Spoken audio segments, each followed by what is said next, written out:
2021 has provided us with an absolute bonanza of sporting and footballing delights, from the Euros and the Copa America to the Olympics and the Gold Cup.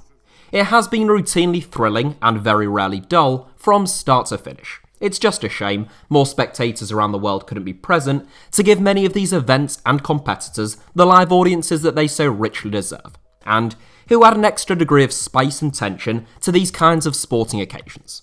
7 years ago, in the summer of 2014, we were similarly spoiled with the World Cup, the Commonwealth Games, the Winter Olympics, and Hull City reaching an FA Cup final. Which was the biggest shock, Germany beating Brazil 7-1 in their own backyard, or plucky old Arsenal managing to get the better of East Yorkshire's behemoths, Hull City? I'll let you decide. But today we are concerned primarily with the most blockbuster transfers to have happened that summer. From telling tales of Werder Bremen's demise to deep dives into viral photographs, there have been a lot of typically rambling, detailed and obscure videos on this channel in recent days, of the type that many of you will come to expect from me on the channel these days. So, to counter that, I'm going back to the channel's roots, with a list of 7, which features the word 7 not once, but twice in the title, and a where are they now no less. Here are the 7 most expensive transfers from the summer of 2014. Where are they now? Eliaquim Mangala, Valencia. Quite possibly the worst signing of 2014, in addition to being the 7th most expensive, Manchester City have made some inspired signings since the arrival of their Middle Eastern sheikh, but Eliaquim Mangala definitely wasn't one of them. Whenever I talk in scathing terms about elite level footballers, which I don't do very often in fairness, since I prefer building people up to knocking them down, but when I do, I always like to point out the fact that they are still elite level footballers, masters of their craft in one of the most competitive fields and industries in the entire world. Having said that, when Eliaquim Mangala played against Hull City in September of 2014, shortly after he had signed for Manchester City, you could be forgiven for thinking that a fan had won a competition to appear in a Premier League game during that first half. Mangala scored an own goal and conceded a penalty in what David Silva described as his toughest game across his decade playing for Manchester City when he left the club 12 months ago. Yes, that is a fact that I quite like, and no, this probably won't be the last time that I mention it. Anyhow, Mangala did have a fair few decent performances in a Citizen shirt across his 5 years at the club. He didn't make a single appearance during his final 2 though, and in the summer of 2019, he left the club on a free transfer to sign for Valencia. The fee that Manchester City paid Porto to sign Mangala in 2014 has been somewhat disputed. Initially reported as being £31.8 million, but later claimed to have spiralled to as much as £42 million due to Man City having to pay off 2 separate companies who owned a combined total of 40% of the centre-back's image rights. Mangala only made 7 appearances for Valencia last season, only 4 of which were starts, and he has experienced similar struggles at the Mestalla to the ones he endured at the Etihad, along with the addition of a string of injury problems. Diego Costa, free agent. A man who cost Chelsea £32 million in 2014, you could now snap Diego Costa up free of charge, since he is a free agent. A man who was named after a British coffee house chain, which is a subsidiary of the Coca-Cola company, Costa joined Chelsea under Jose Mourinho after the Blues triggered the Brazilian-born Spanish international's release clause. Costa certainly left his mark on the Premier League and on 1 or 2 defenders' shins. A feisty centre-forward who balanced football and mixed martial arts as though it were an art form rarely did 90 minutes pass without Costa at least almost getting sent off, almost getting someone else sent off, or either party actually getting sent off. It's not talked about all that much, but Costa actually had a very brief peak by elite-level forward standards, and elite is certainly what he was at his peak in the Premier League. Costa had 2 good seasons with Atletico Madrid, followed by 2 or 3 seasons ranging from decent to excellent at Stamford Bridge. He proved to be an inspired signing by Chelsea, playing a pivotal role in 2 Premier League title wins before departing for £20 million more than the club had paid for him. In return for their £54 million outlay upon his return to the Spanish capital, Atletico got just 19 goals in 81 games out of the 32-year-old, who looked really sluggish as his time with the club went on. Costa left Atletico when his contract was cancelled by mutual agreement in December 2020, and he has been without a club ever since. Alexis Sanchez, Inter Milan. Talking of costly mistakes, next up is Alexis Sanchez. As with Costa, Sanchez proved to be a brilliant signing for the club, who bought him for a big fee in 2014, but not such a good one for the next club that he joined. We'll start with the transfer in question though, which saw Sanchez leave Barcelona in a move to Arsenal worth £31.7 million. Up front at least, in a bid to become the main man rather than living in Lionel Messi's shadow. Barcelona had also made a rather significant signing of a forward that summer as well, but more on that a little later on. In truth, Sanchez was excellent for Barcelona, bagging over 20 goals in his final season with the club, so his success at Arsenal came as little surprise. For all that happened afterwards, with Sanchez playing the piano better than he played football at Old Trafford, we ought not forget just how good he was at Arsenal. In an often mediocre side that could be found lacking in inspiration, Sanchez routinely dragged Arsenal from the depths through his sheer physical power, willpower, and phenomenal talent. I think that's why his subsequent performances for Manchester United came as such a surprise. Not because he struggled to reproduce his best form, that can happen to anyone when they join a new club, but because he seemed to lack that fire in his belly that made him such a raw talent at Arsenal. Anyhow, having signed him for around £32 million, Arsenal reluctantly sold Sanchez to Manchester United in a swap deal involving Henrik Mkhitaryan in January 2018, where he became the best paid player in the Premier League.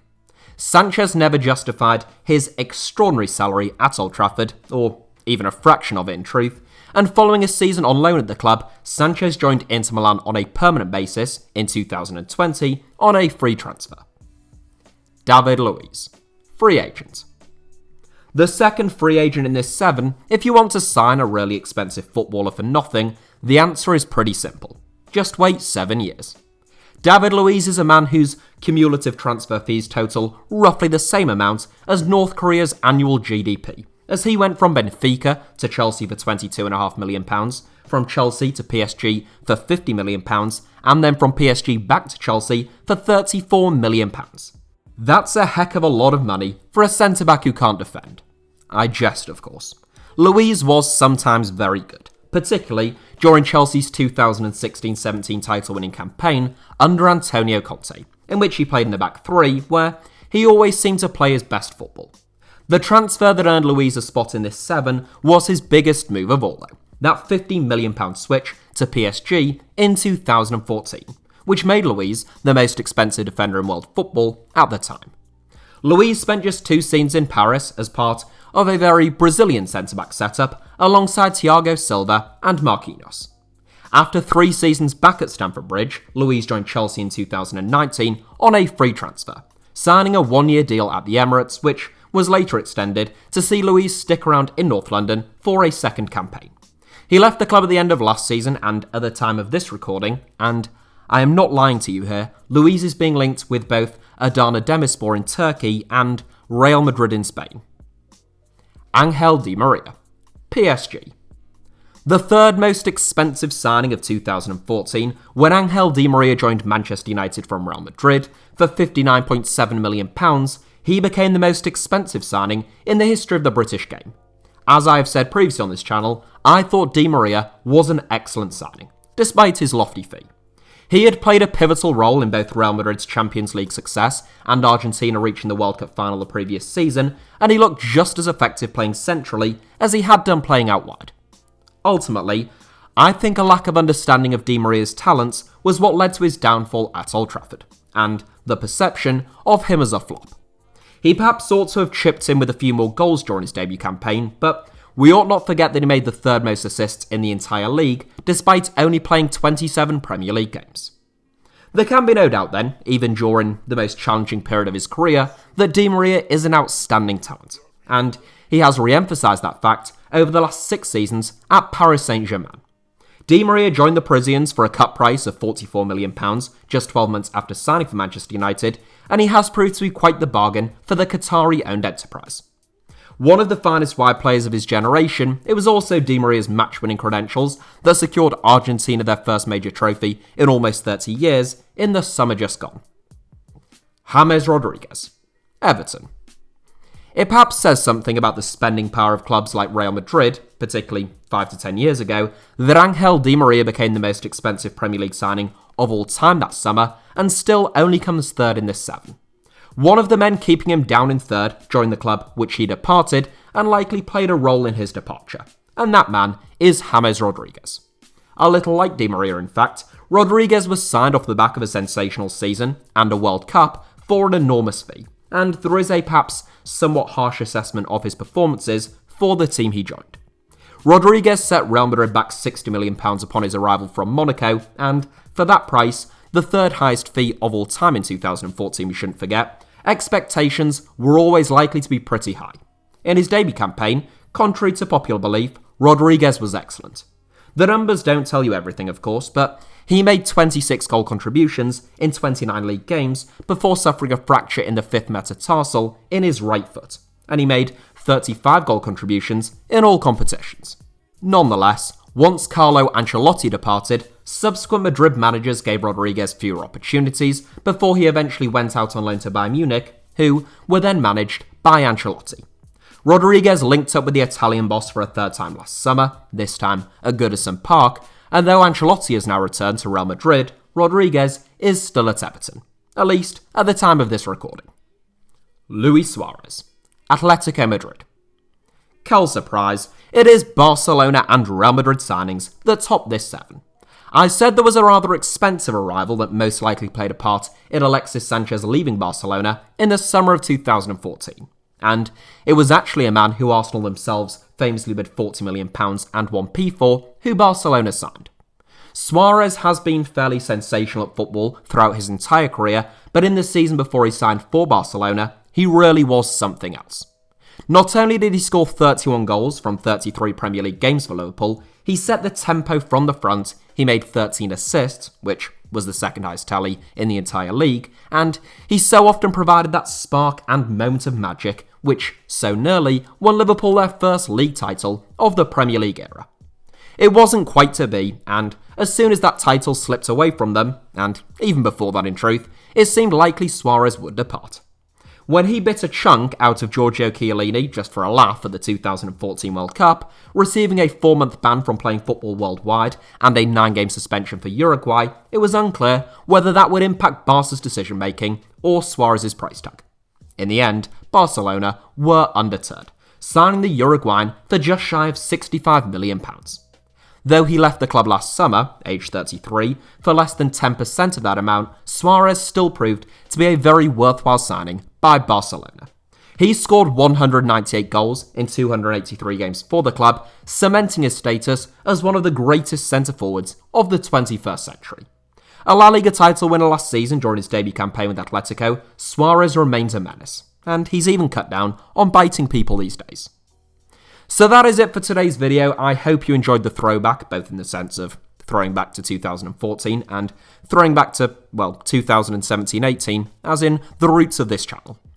Give us a like if you enjoyed the video, let me know your thoughts as always down below in the comments, and make sure that you are subscribed and have notifications turned on for the finest YouTube channel that probably has ever existed.